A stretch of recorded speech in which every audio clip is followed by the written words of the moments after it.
안녕하세요. 코인 즐겨찾기의 윤송아입니다. 오늘 코인 즐겨찾기에서는요, 최근 다시 떠오르고 있는 암호화폐 거래소의 벌집 계좌와 특근법 개정안에 대해서 이야기해 보려고 합니다. 그 전에 김규현 앵커의 여기 어때 코너를 보고 오시죠.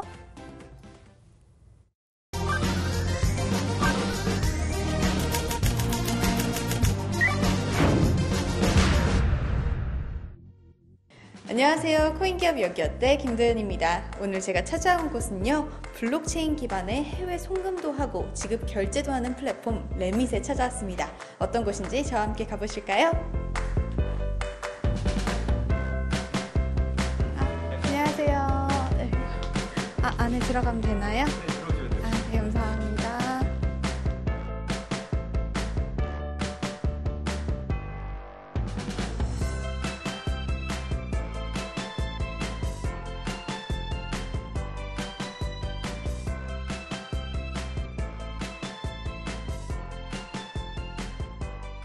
레밋은 네. 어떤 회사인지 간단하게 소개 부탁드릴게요. 네. 안녕하세요. 저는 레밋의 CFO를 맡고 있는 정재웅이라고 합니다. 레밋은 블록체인을 기반으로 한 해외 송금 및 지급 결제를 원활하게 하기 위한 프로젝트를 준비하고 있는 회사입니다. 저희 레밋의 전신이 사실은 블루펜이라는 한국에서 최초로 이제 비트코인을 이용해서 해외 송금을 한 업체예요. 그리고 저희가 이제 한국에서 제일 먼저 그 스텔라와 MOU를 체결했거든요. 저희가 스텔라와 MOU를 체결했던 이유는 스텔라 플랫폼을 이용하는 파트너로 들어가서 참여를 하게 되면은 해외 송금을 조금 더 저렴하고 편리하게 할 수 있을 것이라는 생각에서 하게 됐는데, 저희들이 예상했던 것과는 상당히 다른 어려움이 있더라고요. 해외 송금 업체로서 블루펜이 스텔라 플랫폼에 참여했을 때 겪었던 그 어려움을 해소하고 더 원활한 해외 송금을 하기 위해서 진행되고 있는 게 이 레밋이라는 프로젝트.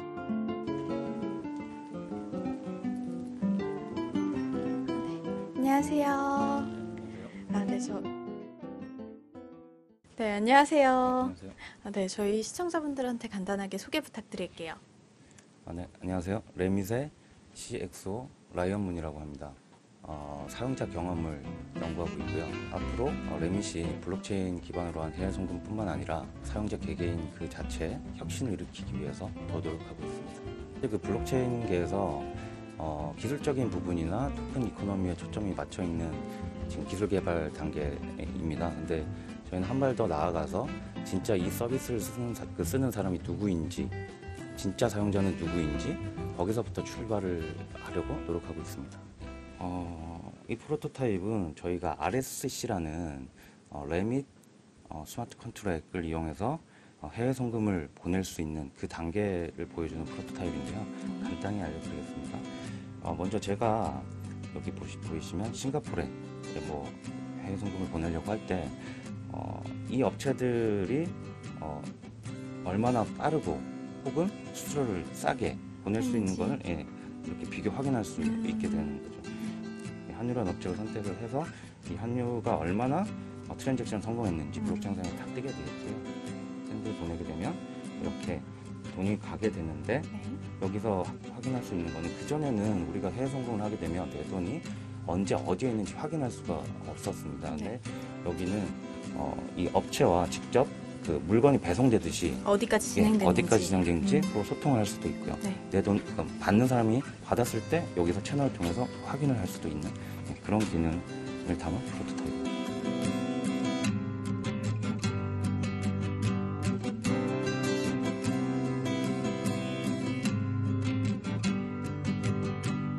지금까지는 이제 이 해외 송금을 하는 데 있어서 UX나 UI 같은 측면이 굉장히 많이 부족했거든요. 그래서 UX, UI 측면에 있어서 어떻게 조금 더 업그레이드 할 수 있을 것인지 그쪽을 개발하고 있고, 그리고 제가 맡고 있는 그 CF로서 토큰 이코노미스 쪽은 어떻게 해야지 이 토큰의 가치를 조금 더 안정적으로 유지하면서 해외 송금을 원활하게 할 수 있을 것인가, 그런 쪽을 지속적으로 개발하고 있습니다.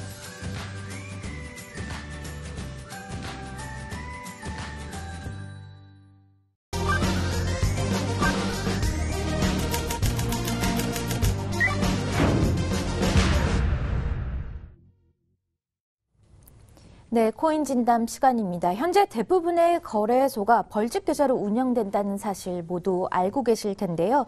이제 그 벌집 계좌 사용이 어려울 것으로 보입니다. 그렇다면 국내 200여 개가 넘는 이 많은 거래소는 어떻게 되는 걸까요? 오늘 여기에 대해 이야기 나눠볼 게스트분들을 소개시켜 드릴게요. 신혜두네님 나와주셨습니다. 안녕하세요. 네, 안녕하세요. 일주일 동안 잘 지내셨는지 모르겠는데 오늘 날씨가 갑자기 추워졌습니다. 예, 건강 유의하시고 오늘도 여러분들과 좋은 얘기 한번 나눠보도록 하겠습니다. 네, 다음 게스트는요. 한빛코 거래소의 김성화 대표님 나와주셨습니다. 안녕하세요. 네, 안녕하세요. 처음 뵙겠습니다.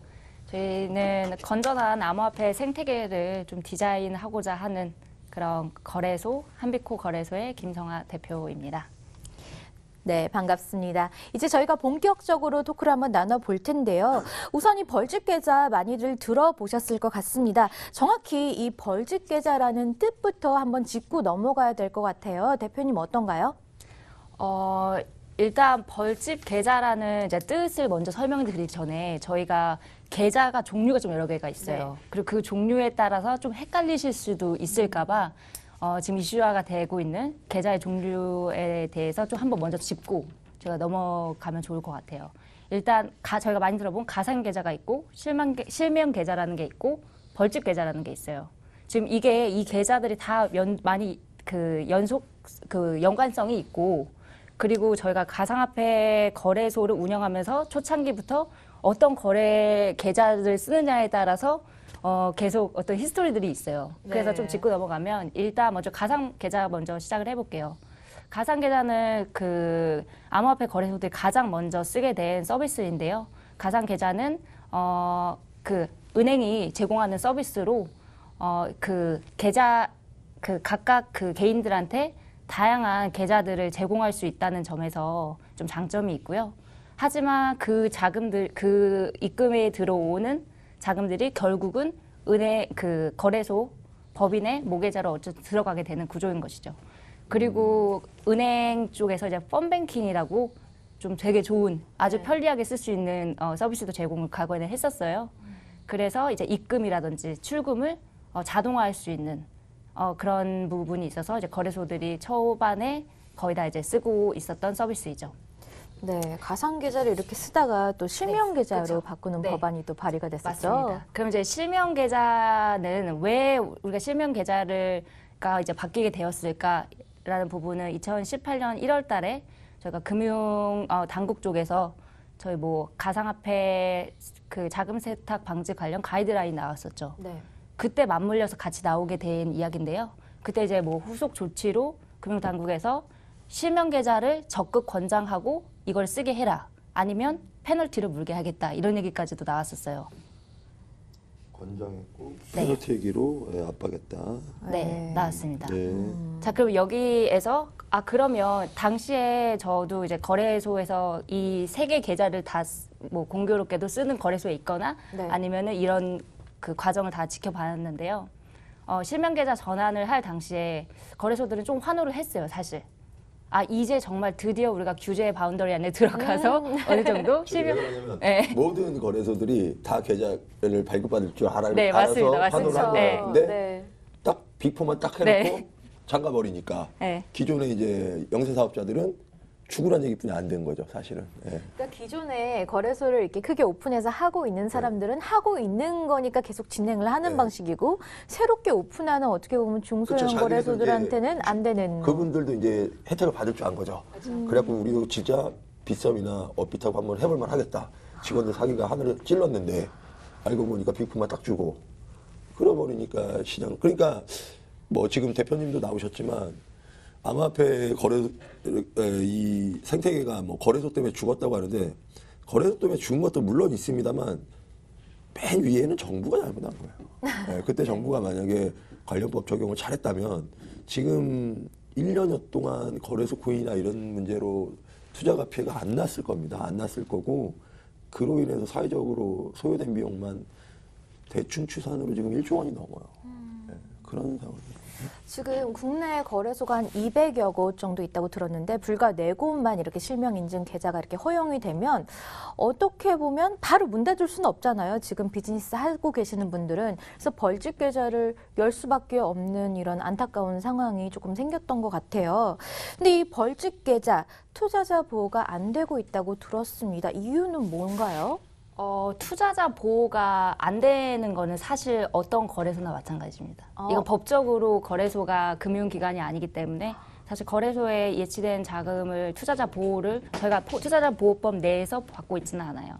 하지만 이제 계좌의 형태에 따라서 저희가 어떤 그 잘못 이 투자자들이 입금한 금액들을 그러니까 그런 자산들을 잘못 거래소 측에서 사용하게 될 그런 위험 수위를 좀 줄이는 거였죠. 그래서 특히 이제 실명 계좌 같은 경우는 그런 부분에서 뭐 사고가 이제 덜 생기고요. 근데 이제 벌집 계좌 같은 경우는 이게 가상 계좌보다도 벌집 계좌가 좀 더 이제 위험한 부분이 있는 것이 벌집 계좌는 이제 단어가 조금 생소하실 수도 있는데 그냥 맞습니다. 네, 법인이 이제 뭐 비즈니스 뭐 쇼핑몰을 만약에 운영을 한다고 칩시다. 그럼 전자상 거래인데 그러면은 이거를 뭐 그 물건 대금이나 이런 걸 받기 위해서 그냥 운영 계좌라는 오픈하잖아요. 거래소도 그런 운영 계좌가 있어요. 뭐 월급도 주고 이런 운영 계좌들을 그냥 고객들의 자금을 받는 계좌로 사용을 하는 겁니다. 섞이게 되겠네요. 맞습니다. 그래서 섞이는 부분도 있고 그리고 출금도 그런 계좌에서 나가게 되는 것이죠. 근데 여기에서 이제 아까 펀뱅킹이라는 그 얘기를 했었는데 가상 계좌에서는 펀뱅킹이라는 서비스를 은행이 제공을 해줬습니다.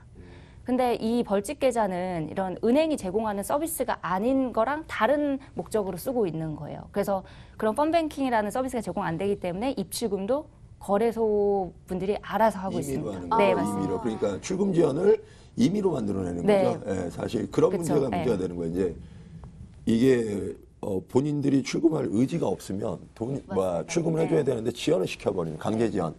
그러니까 이런 부분을 투자자 보호라고 하는데 이거는 투자자 보호를 떠나서요. 거래소 양심의 문제죠, 사실은. 네, 이건 뭐 은행의 문제라고 볼 수는 없는 거. 거래소 양심의 문제고. 네, 그리고 이게 그런 이제 양심의 문제도 있을 수 있고 또 이제 기술적인 문제도 있는데요. 이 출금이 자동적으로 안 되기 때문에 뭐 직원들이 밤새도록 앉아서 출금을 한다라는 네, 그런 이야기도 있고요. 근데 실제로 어느 정도 맞는 부분도 있고요. 근데 직원분들이 밤새서 출금할 정도로 지금 유저를 확보하고 있는 거래소가 없습니다. 어빌티비성 코인온코빗도 하루 출금을 하시는 분들이 지금 거의 없어요. 왜냐하면 물려있는 분들뿐이 없기 때문에 사실 그건 본인들 그냥 목에 걸면 목걸이, 뭐 귀에 걸면 귀걸이 그런 식으로 그냥 끼워 맞춘 거지. 지금 출금 사람이 한다 그래도 그렇게 출금 수가 많잖아. 손해보고 누가 뺍니까? 우리도 그렇잖아요. 다 물려있는 부분인데. 아이고, 네. 지난주에요. 나인빛 거래소에서 공지가 하나 올라왔습니다. 내용을 한번 살펴보자면요. 현재 정부 측에서 은행 연합회를 통해서 거래소 벌집 계좌를 회수하고 있어서 기업은행의 요청에 따라서 기업은행 계좌를 금일 내에 해지합니다. 라고 적혀 있어요. 아니, 이렇게 갑자기 이렇게 금일 해지합니다 하면 많이들 당황스러웠을 것 같은데요. 이런 말은 또 왜 나온 걸까요? 제가 좀 전에 이제 가상 계좌에서 실명 계좌로 넘어갔던 그런 배경을 설명을 했었는데요. 어찌 좀 이게 좀 비슷한 상황이라고 좀 생각이 들어요. 굉장히 그때 실명 계좌로 전환을 하면서 가상 계좌들을 회수를 했었거든요. 그때 은행들에서 이제 실명 계좌 전환이 하는 것이 의무처럼 이제 가이드라인이 나왔기 때문에 가상 계좌를 가져가겠다. 그래서 그러면 실명 계좌를 받겠지. 이게 뭔가 헌거 주고 새거 받는 것처럼 라고 생각했는데 가상 계좌는 회수하고 실명 계좌는 주지 않았던 거죠. 지금도 이 특근법 개정안 뭐 이런 쪽이 지금 계속 법안들이 나오고 있는데 그쪽 부분에서 조금 더 자금 세탁 방지라든지 이런 요건들이 강화된 부분이 있어요. 이제 이 추후에 조금 더 설명을 드리겠지만 이제 그런 맥락에서 은행에서는 그러면 이제 새로운 개정안이 나올 거니까 일단은 지금 문제가 되고 있는 벌집 계좌는 우리는 회수하고 다른 걸 주겠다라는 식으로 보여주고는 있는 거죠. 하지만 좀 똑같은 상황이 되풀이되는.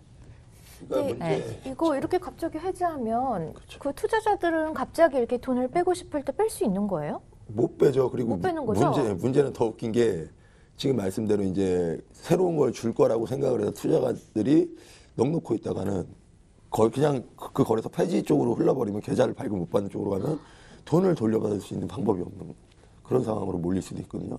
그러니까 정부 당국이 어떤 식으로든 일단은 유예 기간을 주든 어떤 시간을 주든 사업자들한테 그다음에 투자가들한테 시간을 줘야 되는데 지금 이런 식으로 만약에 차단이 돼 버리면 지금 중소거래소 쓰시는 분들 피해가 클 수가 있기 때문에 뭐 그러진 않겠죠. 저는 그러진 않을 거라고 보는데 그런 뭐 사회적인 혼란을 야기할 거라고는 안 보는데 잘못하면 그럴 수도 있기 때문에 일단은 이번 입장 발표를 잘 하셔야 될 것 같습니다. 정부에서. 저도 아직은 보고 있는데 네. 답은 못 드리겠습니다. 현재 암호화폐 시장 내에서는 규제를 좀 제발 빨리 해달라 관련법을 요구하고 있는 상황인데요. 특검법 개정안은 제가 알기로는 3월에 발의가 돼서 7월 국회에 상정이 됐는데요. 이후에 별다른 진전이 없었습니다. 근데 금융당국은 왜 갑자기 이제 와서 갑작스럽게 이렇게 움직이는 걸까요? 일단 작년에는 이게 뭐 법안이라기보다는 가이드라인이었어요. 네. 그 법적 효력은 없는 것이죠. 하지만 이제 뭐 이 가이드라인을 내놓으면서 이런 의지가 있다라는 걸 미리 좀 말을 해주는 이제 뭐 그런 신호로 보면 되는데 배경을 좀 설명드리면 2018년 1월달에 처음으로 나왔던 이제 가상통화 자금 세탁 방지 가이드라인에서는 은행들이 이런 자금 세탁이 의심이 되는 경우 거래를 거절할 수 있다라는 좀 그런 뉘앙스가 있었어요.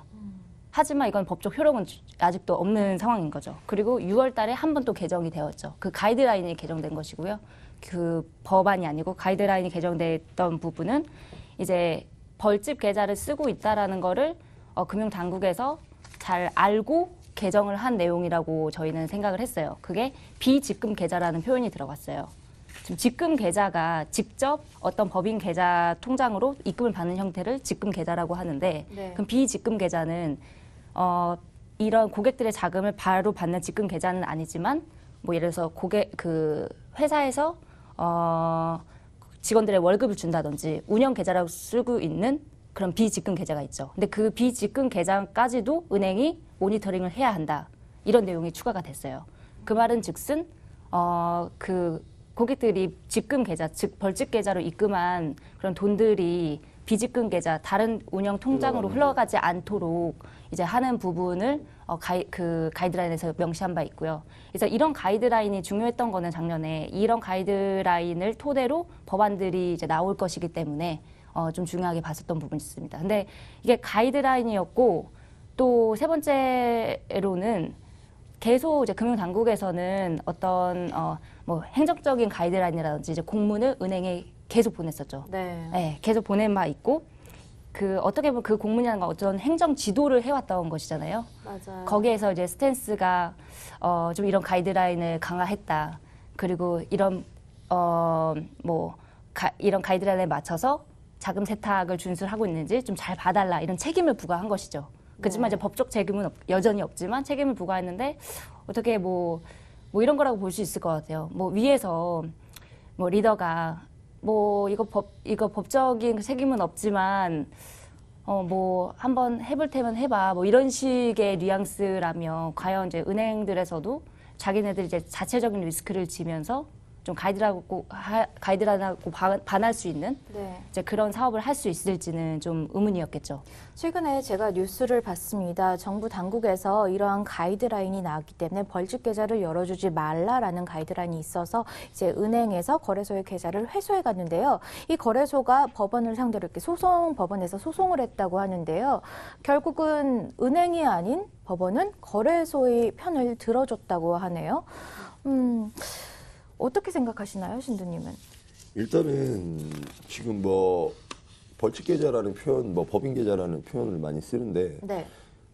사업을 하는 분들이 다 우리가 보면 우리가 뭐 입출금하는 뭐 인터넷 업체들, 그러니까 우리가 홈쇼핑 업체들 보면 실명 계좌 쓰지 않잖아요. 법인 계좌 쓰는데 많고 뭐 벌칙 계좌라고 저는 법인 계좌라고 쓰는데 사업을 옛날에 법인 계좌라고 써서 썼는데 문제가 되지 않는데 이제 이거는 왜 암호화폐 쪽에서는 법인 계좌 쪽이 문제가 될 수 있냐면 입금만 받는 게 아니라 출금도 해줘야 되기 때문에 법인 계좌가 아니라 가상 계좌로 그러니까 실명 계좌 전환이 돼야 되는 건 맞아요. 맞는데 저는 좀 다른 측면에서 말씀을 드리면 법인 계좌 때문에 문제가 발생을 하고 이런 부분이 있었으면 그런 부분에 대해서 가이드라인을 제시를 해서 지금 뭐 한빛코 같은 경우에는 법인 계좌도 안 쓰고 계신 입장이죠.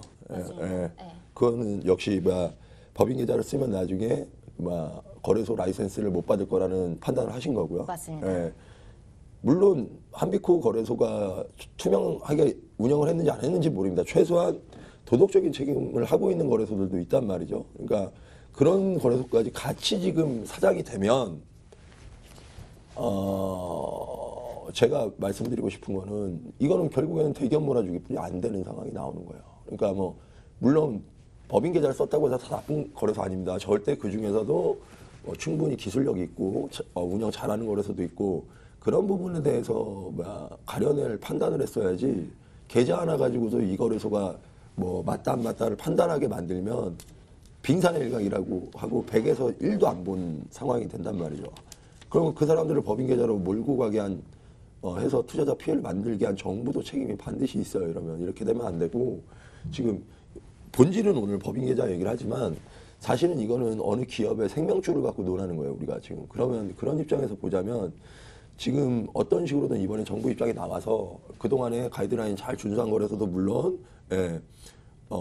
혜택을 봐야 되는 거고 법인 계좌를 만들었다 하더라도 양심껏 그다음에 기술력 있게 운영한 기업들은 요번에 살릴 수 있는 방법을 꼭 제시를 하셔야지 저는 맞다고 봅니다. 오늘 저는 솔직히 법인 계좌라는 타이틀로 우리가 방송을 하지만 이거는 기업 물론 중소기업이라 뭐 우습게 볼 수도 있습니다. 정부 쪽에는. 근데 이 사람들의 생명줄이 걸린 거예요. 목숨 걸고 지금까지 1년, 2년 운영하신 분들 밥줄을 갖고 지금 우리가 얘기를 하고 있는 거라 상당히 신중한 문제입니다. 사실. 이게 사실 네 곳만 허락을 했다 그러면 자칫하면은 특혜를 줬다고도 볼 수 있지는 않을까요? 그 네 곳 이외의 거래소들은 좀 타격을 입을 것 같은데 어떤가요? 네, 굉장히 타격이 있고요. 그리고 그 중에서도 원래 어떠한 한 액션이 생기면 리액션이 생기기 마련이잖아요. 네. 근데 그 안에 이제 뭐 실명 계좌를 못 받는다든지 그랬을 때 벌칙 계좌가 생겨났던 것처럼, 근데 또 벌칙 계좌라든지 이런 가이드라인에 맞지 않는 그냥 운영 방식을 취하지 않았던 그런 거래소들한테는 굉장히 타격이 크죠. 네, 틈 부분은 있고요. 네, 근데 이번에 이제 특근법 개정안이 생기면 벌칙 계좌 단속이 이렇게 가능해지면서 조금 더 나아지는 부분은 있지 않을까요? 어떻게 보시나요? 이 부분이 나아지기를 사실 기대는 합니다. 항상 기대를 했고 항상 그런 부분을 믿었기 때문에 이 가이드라인에 맞춰서 운영을 해왔던 거는 있고요. 이번에 이제 정말 특근법 개정안이 통과가 된다고 하면 네. 이번에는 이제 가이드라인이 아니고 이번에는 이제 법령이죠, 법령. 그렇죠. 그렇기 때문에 굉장히 중요해요. 이번에 중요한 특근법 부분인데. 개정안의 내용에 대해서 한번 네. 말씀해 주세요. 일단 이제 배경은 처음에 특근법 개정안을 재은경 의원 쪽에서 이제 나왔던 개정안 같은 경우는 이건 조금 마일드했어요. 그래서 저희가 크게 뭐 이 정도면 뭐 이 정도로 생각했죠. 거의 한 줄 정도 들어가는 정도였는데 그게 뭐 AML 그 안티머니 런더링 그러니까 자금 세탁 방지에 대한 의무를 지금까지는 은행이 지고 있었죠. 하지만 이런 자금 세탁 방지에 대한 의무를 거래소에 부과한다. 이 정도의 내용이었어요. 이제 그 정도의 내용이 좀 좋은 걸음마가 되지 않을까 저희는 생각해서 이렇게 들어가면 좋겠다라고 생각했던 부분이 있었고요. 왜냐하면 이제 은행의 입장에서도 거래소랑 같이 이제 뭔가 거래소들한테 서비스를 했을 때 만약에 거래소에서 뭐 자금 세탁이라든지 뭐 테러 자금이라든지 그런 이슈가 있었을 때 은행이 이제 책임을 지게 되는 부분이 있을 수가 있거든요. 따라서 그런 리스크를 지면서까지 그리고 또 금융 당국에서 이게 지금 공문들이 계속 내려오고 있는데 그거를 좀 반하는 리스크를 지면서까지 거래소랑 같이 뭐 실명 계좌를 줘야 되냐 이런 입장이었을 거고요. 물론 그 입장도 이해합니다만은. 근데 이제 이 책임이 거래소에 지게 됐을 때 거래소에서는 당연히 컴플라이언스 구축이라든지 자금 세탁 방지 시스템을 구축이 되어 있고 보안 시스템도 구축이 되어 있어야 된다는 전제고요. 하지만 이 부분을 아직 구축 못한 거래소들도 있겠죠. 근데 이제 신고 유예 기간이라는 게 있기 때문에 그 안에 이제 구축을 다 할 수 있을 거라고 생각하고 이거는 의지 문제인 것 같아요. 그리고 다른 사람의 돈을 어떻게 이제 받는다라고 저희가 아직 뭐 금융기관의 은행은 아닙니다만은 받는다라고 하면 적어도 이런 컴플라이언스라든지 보안 시스템을 구축은 하고 있는 게 정말 그거 하고 있다는 걸 의지를 보여주는 거잖아요. 이제 그런 책임에 대한 이제 그 부분이 있는 것 같고 또 이제 말이 좀 길어지긴 하는데 이제 다음 네. 안으로 한번 넘어가 볼게요. 그러면 이제 김병욱 의원안이 이번에 좀 개정안이 나왔는데요. 네. 이것 때문에 사실 조금 이슈가 있어요. 이번 이 개정안 같은 경우는 좀 더 디테일해졌고 좀 더 상세하고 어떻게 보면 조금 더 타이트하다라고 볼 수 있는데요. 그래서 이제 거래소가 신고제로 운영되게 하자, 신고를 하게 하자라는 게 골지고, 그리고 주요 내용에서는 이제 뭐 내용은 많지만 크게 이제 세 가지로 집어볼 수 있을 것 같아요. 네. 하나는 이제 보안 인증, 그러니까 ISMS 뭐 금융권 체계의 금융권 수준의 이제 뭐 보안 인증을 받는다. 근데 이 부분은 좀 시간과 뭐 자금과 네, 의지가 있으면 이제 할 수 있는 부분이고요. 이거 당연히 필요한 부분입니다. 그리고 이 ISMS 이제 인증을 받고 있고 혹은 받고 있는 중에 있는 거래소는 이제 저희를 포함해서 지금 7대 거래소, 국내 7대 거래소에는 다 이 부분은 통과할 수 있을 걸로 보여지고요. 그 다음에 두 번째로는 대표자가 뭔가 이제 범죄 사실이 있는지 뭐 이런 여부인데요. 이것도 뭐 당연히 다들 통과할 수 있을 거라고 이제 보는데 세 번째는 당연히요? 저는 음주운전 같은 거 나올 것 같은데. 음주운전이요? 저는 면허가 없기 때문에. 네. 그리고 세 번째로는 이게 또 다시 또 저희가 계속 오늘 방금 앞전에 그 이야기를 했던 부분 다시 돌아가게 되는데요. 실명 계좌를 갖고 있는지의 여부입니다. 말이 안 되는 거죠. 네. 실명 계좌는 네 군데만 있으니까 네 군데 말고는 안 된다는 내용이죠. 이건 결론은. 그래서 그 이슈로 이제 다시 돌아가게 되는데요. 그래서 시나리오를 저희가 두 개를 생각해 볼 수 있을 것 같아요. 두 개를 맨날 생각을 시나리오 합니다. 자기 전에도 하고 저희가 어떻게 보면 다른 거래소들의 밥줄을 정말 끊을 수도 있는 그런 치명적인 법안이기 때문에 일단은 저는 굉장히 좀 긍정적으로 생각하고 싶어요. 그래서 긍정적인 시나리오는 이게 이 스탠스가 그러면 정말 그런 이제 법의 바운더리 안으로 들어오게 하고 그 자금 세탁 방지 의무도 거래소에 지어지기 때문에 은행들이 거래소랑 사업을 해도 된다라는 그런 금융 당국의 행정 지도가 은행에 내려오고 그러면 은행도 이제 이제 거래소랑 이제 좀 문을 열고 실명 계좌를 나눠줄 수 있을 거잖아요. 이제 그렇게 됐을 때 거래소는 또 이제 안에 보면 신고 유예 기간을 1년 12개월로 보고 있어요. 그럼 이제 12개월 안에 보안도 구축하고 실명 계좌를 받기 위한 요건도 구축을 하고 컴플라이언스도 구축하고 자금 세탁 방지도 구축을 해서 그다음 신고를 하면 되는 거죠. 그렇게 해서 신고가 된 거래소에 건전한 거래소들의 돈들이 더 이제 몰리게 될 것이고 그러면은 저희가 뭐 사고라든지 지금까지 막 있었던 무슨 뭐 유사 수신이라든지 자금 세탁이라든지 아니면 해킹이라든지 혹은 보이스피싱이라든지 이런 사고를 줄이면서 좀 긍정적인 저희 암호화폐 생태계에 긍정적인 영향을 더 보여줄 수 있을 거고. 그러네요. 네. 조금 더 걸러지고 깨끗해지어서 맞습니다. 네. 오히려 더 투자자들이 더 들어올 수 있는 환경이 그렇죠. 구축될 수도 있겠네요. 그렇다면 나쁜 시나리오는 뭔가요? 나쁜 시나리오는 이제 법은 통과를 했는데 제정도 되고 했는데 근데 또 이제 금융당국에서 행정지도 은행권에 주는 행정지도가 바뀌지 않는다라는 전제인 거죠. 지금처럼 내 그냥 끝나는 거죠. 네, 지금대로 된다면 저희가 왜냐하면 한번 저희가 그 과거에 봤으니까요. 그 부분을 행정지도가 그렇게 돌았을 때 은행들이 실명 계좌를 주지 않았고 맞아요. 네. 실제로 뭐 이건 뭐 소문이지 아니지는 진실은 안 가려졌는데 작년 연초부터 이제 정부에서 암호화폐 시장을 규제한 다음부터 비포 네 군데 이외에는 가상 계좌를 열어줄 실명 계좌를 열어줄 마음이 없다는 얘기를 들어보셨을걸요 아마. 예, 확고하다. 뭐 지금 이제 중소거래소들이 자꾸 그런 거 갖고 이제 태클을 걸고 정부에다 하니까 지금 뭐 계속 밀렸다. 그냥 뭐 빅4에서 끝나는 걸로 확고하다는 지금 뭐 시장의 루머도 많이 돌고 있는 상황은 맞습니다. 빅4면 결국 여러분들이 아는 4대 거래소 맞아요. 언급을 안 하겠습니다, 오늘. 갑자기 이렇게 쫙 침울해지고 있는 것 같아요. 이 부분에서 또 긍정적인 것은 저희가 가상 계좌에서 실명 계좌 전환으로 넘어갔을 때 그때 당시에 그 빅4라고 했던 이제 거래소들은 기존에 운영 레코드가 있었어요. 네. 그래서 아무한테 모두 다 실명 계좌를 주지 않은 건 아니었잖아요. 그렇죠. 주긴 주는데 2015년에 암호화폐 시장에 들어오셨으면 솔직히 지금 거래소들보다 더 개판이었던 거 인정하시나요? 제가 몇 가지 찝어보려는데 지금 어차피 오신 김에 과외지만 이건. 그게 질문이 그러니까 우리가 만약에 저란 사람이 이제 계좌를 만들어서 돈을 넣으면 그게 딴 사람도 계좌, 그러니까 딴 사람한테 출금도 그렇죠. 해주고 자금 네, 세탁했잖아요. 맞습니다. 솔직히 거래소에서. 예. 가상계좌 방식의 형태로 집금을 했을 때는 자금 세탁에 대한 위험이 굉장히 높습니다. 예, 여기 뭐 지금 채팅 보시는 분 얼마나 분인지 모르지만 여기 있는 분 잘 모를 텐데 저처럼 좀 암호화폐 시장에 오래된 분은 네. 어떠냐면 내 계좌에 제3자가 넣고 제4자한테 돈이 나가고 네. 그걸 빼줬어요. 그래 놓고 지금 와서 자금 세탁 방지법을 운운하면서 하는 게 이제 오래 있었던 저로서는 웃긴 거죠, 사실은.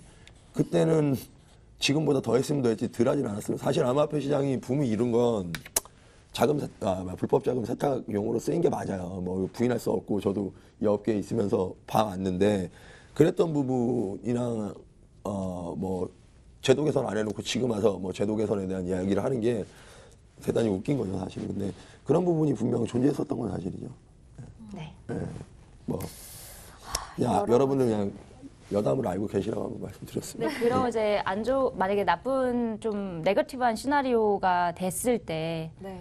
저희가 어떻게 보면 생각할 수 있는 최악의 케이스 같은 경우는 국내에 있는 뭐 블록체인 쪽의 이제 기술 쪽을 활용해서 뭐 디앱을 개발하는 개발사라든지 그쪽도 모두가 다 토큰 이코노미가 돌아야 이 디앱도 도는 것이고 그 기술도 어떤 꽃을 필 수 있잖아요. 이제 그런 부분을 꼽혀보지 못하고 해외로 다들 나갈 수 있다라는 거죠. 그렇게 됐을 때는 국내에서는 이제 뭐 인재들 유출도 심해질 것이고 그리고 지금 뭐 금융위에서도 계속 나오는 부분이지만 좀 이제 혁신적인 금융을 지원하겠다라는 정책에도 굉장히 좀 반하는 결과가 초래할 수 있는 부분이 그 부분이 좀 우려스럽습니다. 말만 혁신인 거지. 솔직히 네. 뭐 이번 우버 도입 못한 것도 원래 우버 같은 건 우리나라에서 더 빠르게 생성이 됐다고 볼 수도 있어요. 왜냐하면 콜택시나 이런 게 있었기 때문에 해외보다 빨랐는데 우리나라가 기존에 이제 기득권이라고 해야 되나 뭐 운수사업자들 입장 때문에 못 들어왔기 때문에 전 암호화폐 생태계도 물론 지금 뭐 갤럭시하고 카카오가 들어가고 지갑 변동은 일어난 건 맞지만 기존 금융권이 해외보다 더 빠르게 움직일까? 그거는 사실은 어려워요. 내가 최근에도 은행 관계자분 만나서 블록체인 쪽 어떻게 생각하냐. 수수료 영업이익률 낮아져서 상당히 까다롭다는 얘기를 합니다. 그러니까 결국엔 주주들 영업이익률 때문에 혁신을 안 하겠다는 얘기예요. 최대한 늦추겠다는 얘기고 이게 안 갈 수가 없는 게 뭐 제가 매번 말씀드리지만 지금 수수료 싸움하고 있는 대형 업체, 유통업체들이 지금 카드사하고 싸우고 있습니다. 너네 수수료 안 내리면 너네 카드사랑 영업 안 해.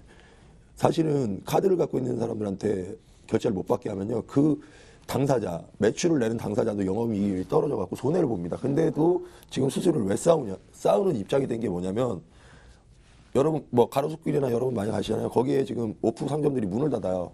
강남권까지도 문을 닫는데 그 매출이 그러면 내수가 죽었냐? 온라인 매출로 다 가버렸습니다. 그러다 보니까 은행의 카드 수수료나 이런 금융권 수수료는 엄청나게 높아지니까 경기가 안 좋다는데 지금 은행권들의 수수료는 사상 최대치를 찍어요. 전 세계가 다. 그러니까 결론적으로는 지금까지 유통업체들은 뭐 현금 5, 카드 5였으니까 뭐 카드 수수료 지금까지 인정한다. 근데 카드 수수료가 카드로 매출이 70%, 80%, 100% 가버리니까 이제 더 이상 너네한테 수수료 못 주겠다는 싸움이 나왔고 그로 인해 지금 뭐 XRP로 가지고 해외 송금 얘기 나오고 그다음에 암호화폐로 결제 처리하겠다는 게 그거예요. 카드사들이 지금까지 은행권들의 영업이익률 그 수수료를 돌려주지 않으면 지금 그 부분에 있어서 지금 마찰을 빚고 있는 사회적 현상에 와 있기 때문에 제도적으로 이거 빨리 개선 안 해주면 우리나라 지금 금융권 혁신 못합니다. 제가 볼 때. 예. 그렇다면 이 문제 해결을 하는 게 정말 어려운데요. 그래도 우리가 해볼 수 있는 노력은 뭐가 있을까요? 지금까지 계속 해왔던 네. 노력을 계속하는 방법이겠죠. 그래서 일단은 소통이 중요하다고 생각합니다. 이게 굉장히 진부하게 느껴질 수 있는 단어지만 그만큼 이게 하기 힘든 부분도 있는 것 같아요. 그래서 그 소통이라는 게 일방적인 소통이 아니고 그리고 혹은 어떤 한쪽에만 뭔가 그런 혜택을 줄 수 있는 소통이 아닌 그런 같이 이제 다각화된 소통을 했으면 좋겠다라는 부분이 있고요. 굉장히 좀 순수한 얘기이긴 하지만. 순수하게 돌려서 뭐 하려고 얘기하십니까? 우리처럼 영업 깨끗이 안 되는 최소한 어떻게 좀 가이드라인을 제시해갖고 차별성을 좀 달라 이런 얘기 아닙니까? 네. 사실 뭐 얘기하셔도 되는 거죠, 뭐 그런 건. 맞고요. 그 말을 하고 싶었던 게 맞고요. 그리고 그 금융 당국 쪽이랑 이제 뭐 연결돼서 이야기를 하거나 저희가 이제 블록체인 협회를 통해서 소통 채널을 뚫어서 이제 이야기를 할 때는 이용자 보호라는 거를 굉장히 이제 모든 이야기의 네, 끝은 이제 항상 이용자 보호로 끝나곤 하는데요. 이용자 보호는 저희가 사실 그 서비스 정말 프로바이더 하는 사람들이야말로 저희 실무진들이야말로 정말 제일 하고 싶은 부분이에요. 이용자 보호는. 근데 이제 금융당국에서 이용자 보호 때문에 이렇게 막는다, 저렇게 한다 이런 얘기를 하시지만 이용자 보호도 저희도 하고 싶은데. 재밌는데 이용자 보호라는 말씀을 하셨는데 그거는 순수한 입장에서고 사실은요. 서비스 제공자 자체도 보호를 받아야 이용자를 보호할 수 있는 거예요. 근데 서비스 제공자를 보호하지 않으면서 이용자가 보호되길 바라는 당국의 입장이나 뭐 정치권의 입장은 말이 안 됩니다. 예, 서비스를 제공하는 사람도 국민이고요. 서비스를 받는 사람도 국민이에요. 그러면 둘 다를 다 컨트롤을 해줘야지 한쪽만 뭐 이용자만 뭐 편의를 봐줘야 된다. 서비스 제공자도 그 사람들도 본인들이 편리가 봐줘야 그 다음에 이용자들한테 편리를 봐줄 수 있는 거지.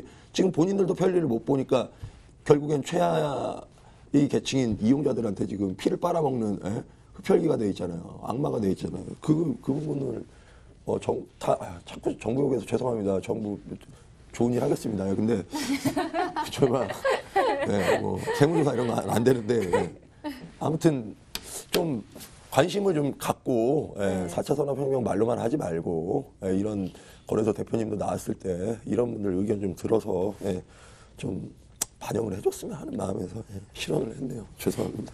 네. 제가 그 지인분 중에 좀 오랫동안 알고 했던 이제 같은 업계에 있던 지인분들 중에 이제 미국에서 서비스를 하신 분들이 꽤 있어요. 그 암호화폐라든지 블록체인 기술 관련.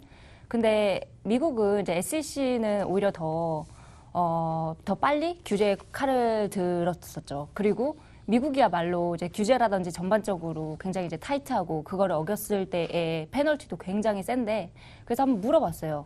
뭐 되게 규제가 느슨한 나라들도 많은데 뭐 몰타라든지 뭐 지브랄타라든지 많은데 왜 계속 그 미국에서 그 뭐 인건비도 비싸고 모든 게 다 비싼 거기에서 사업을 하려고 하느냐. 특히 핀테크 사업을 하려고 하느냐. 이런 이제 질문을 한 적이 있었는데 그 답변이 참 부러웠어요.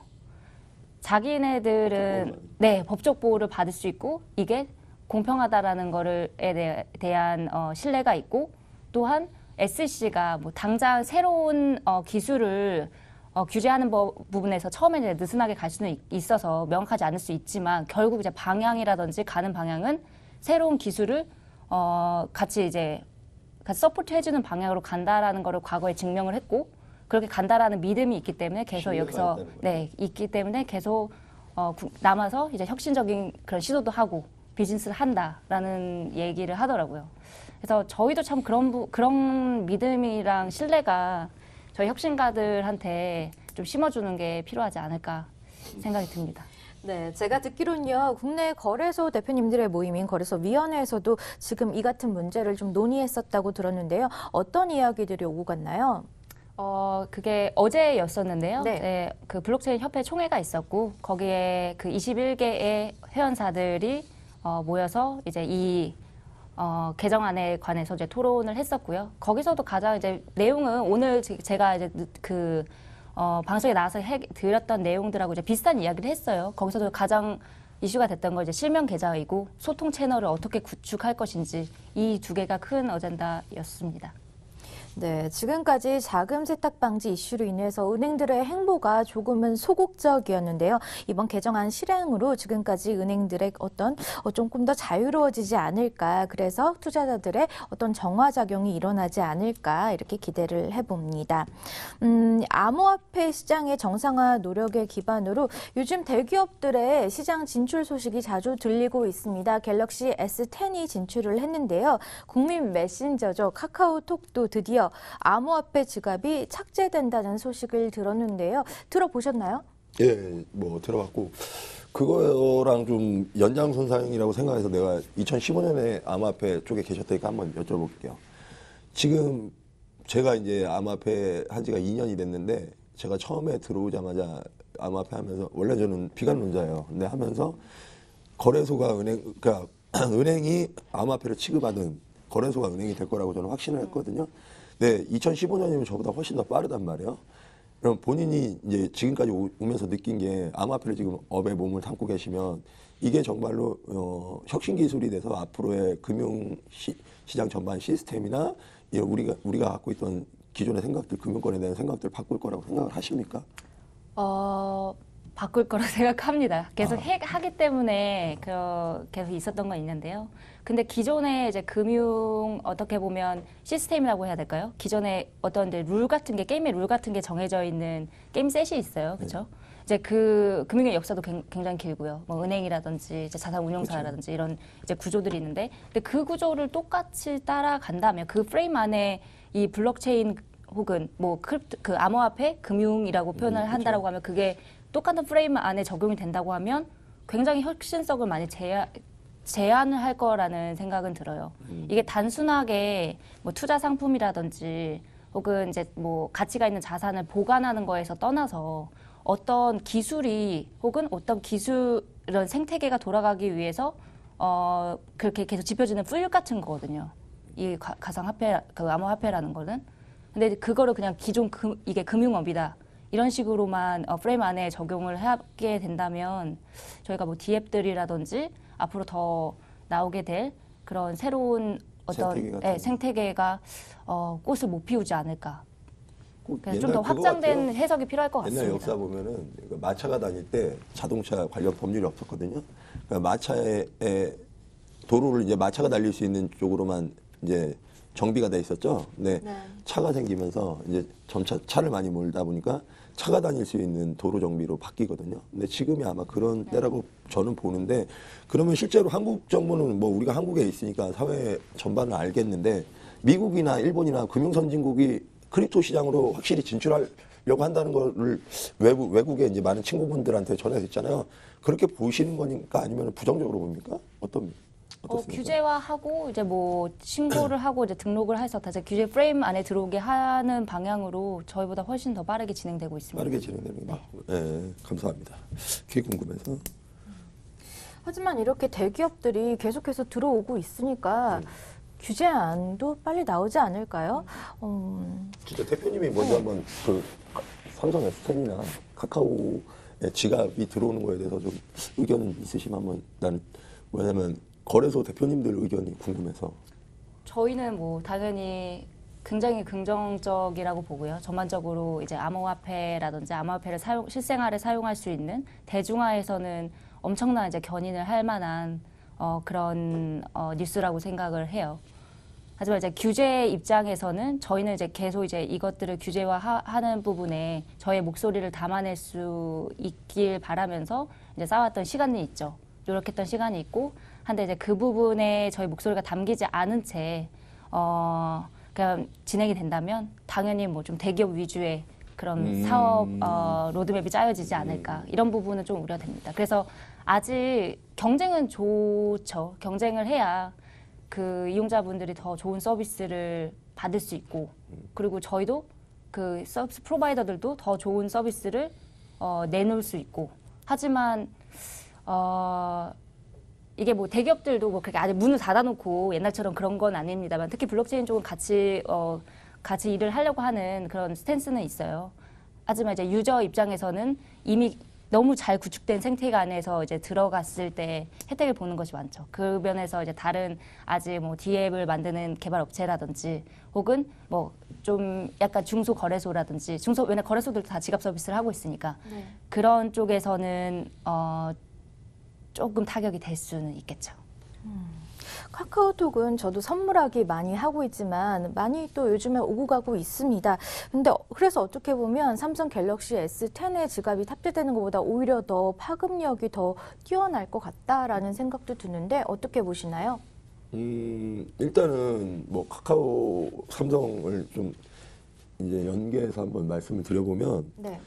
카카오는 아직 지갑 출시가 안 되고 어떤 코인이 지금 먼저 일단 들어갈지는 모릅니다. 근데 문제는 카카오가 2개월 있다 서비스를 한다 그랬는데 카카오와 연결되어 있는 뭐 카카오벤처스나 뭐 이렇게 뭐 또 투자사 이름 말하지 않겠습니다. 몇 투자사가 있는데 연결되어 있는 거기에 관련 투자를 했던 코인들이 엄청나게 요 며칠 상승을 합니다. 보시면 아는데 그래갖고 투자자 피해 우려가 있긴 있는데 뭐 이득을 보시는 분도 있으니까 뭐 그거는 어쩔 수 없는 거니까 뭐 말하지는 않겠는데 우리가 삼성 갤럭시 S10을 얘기를 하면서 많은 암호화폐 전문가분들이나 물론 경제 전문가들이 암호화폐를 지금 안 하고 있기 때문에 모를 수도 있습니다만 가장 중요한 거를 놓치고 있는 게 있어요.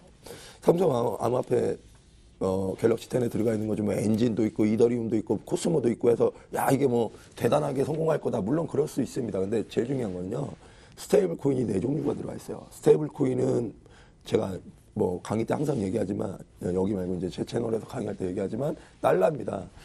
달러가 우리나라 삼성폰에 들어왔단 말이에요. 그 얘기는 뭐냐면 그냥 삼성폰을 갖고 있으면 달러를 거래할 수 있는 거래 생태계가 조성이 됐다는 얘기예요. 그러니까 그저 나같이 이제 컴맹인 사람이 아마존 가서 제 신용카드로 결제를 하려고 2시간 했다 못하고 나왔어요. 블랙 프라이데이 때.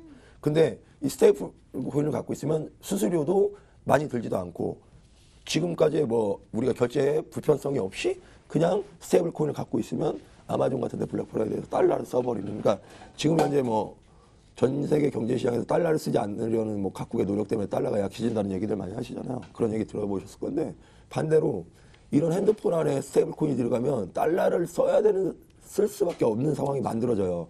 그게 페이스북이 또 스테이블 코인을 만드는 이유고. 그러니까 이게 다 연결이 됐을 때 다시 한번 정부 얘기를 해야 되는데 볼 줄을 모릅니다. 그런 눈도 없고 그런 혁신도 안 하고 그리고 삼성 S10에 왜 뭐 스테이블이 들어갔는지도 모르고 암호화폐가 뭔지도 모르고 그런 사람들이 규제안을 만들고 중소 거래소들 물론 도의적 뭐 도덕적 해이라고 하는데 그런 거를 뭐 하신 분들도 있는데 그거보다도 일단은 전문 지식이 없어요. 그러니까 이렇게 뭐 거래소 대표님들하고 자주 소통 좀 하고 그랬으면 좋겠습니다. 네, 저희가 어느덧 마칠 시간이 다가오고 있는데요. 김성화 대표님 마지막 한 말씀 부탁드릴게요. 오늘 이게 좀 되게 거래소들이 특히 중소형 거래소들 뭐 근데 큰 거래소들도 마찬가지입니다. 큰 거래소들도 어제 뭐 대표님들하고 다 이제 위원회에서 뵀지만 실명 계좌가 언제 그런 이제 계좌 사용 정지가 될지 모르는 불안감 속에서 영업을 하고 있는 거는 마찬가지예요. 그리고 중소형 거래소들도 이런 개정안이 나왔을 때 저희가 그 실명 계좌를 못 받는다라는 조건 내면 그냥 사업을 하지 말라는 거거든요. 이제 그런 좀 불확실성이 있는 상황에서 뭔가 그래도 하고자 하고 뭐 그런 이제 비전을 갖고 있는 혁신가들이 모여서 뭔가 하려고 하는데 이제 이런 환경을 잘 구축할 수 있도록 그 다 같이 소통하면서 협력하는 그런 관계가 되길 바라면서 오늘 이 자리에 불러주셔서 이런 얘기 하게 해주셔서 감사합니다.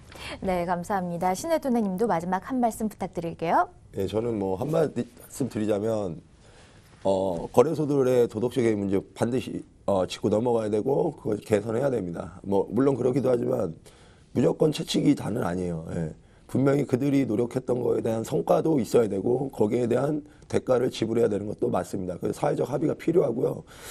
다시 한번 말씀드리지만 물론 빅4 거래소들이 좋은 건 맞습니다만 빅4 거래소 말고도 꿈을 위해서 스타트업들을 하신 분들이 꿈을 키울 수 있는 나라가 안 되면 젊은이들이 다시 돌아오지 못하고 돌아서는 입장뿐이 안 됩니다. 그분들 꿈을 안 꺾는 선에서 법안이 나와서 처리되기를 진짜 간절히 한번 바라보겠습니다.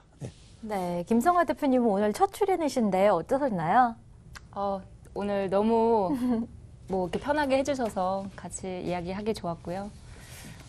그 좀 속이 그래도 어느 정도는 후련합니다. 이렇게 나와서 얘기할 수 있어서. 안 그러는 것 같은데. 조금 더 할 수도 있고요. 다음에 또 부탁드리겠습니다.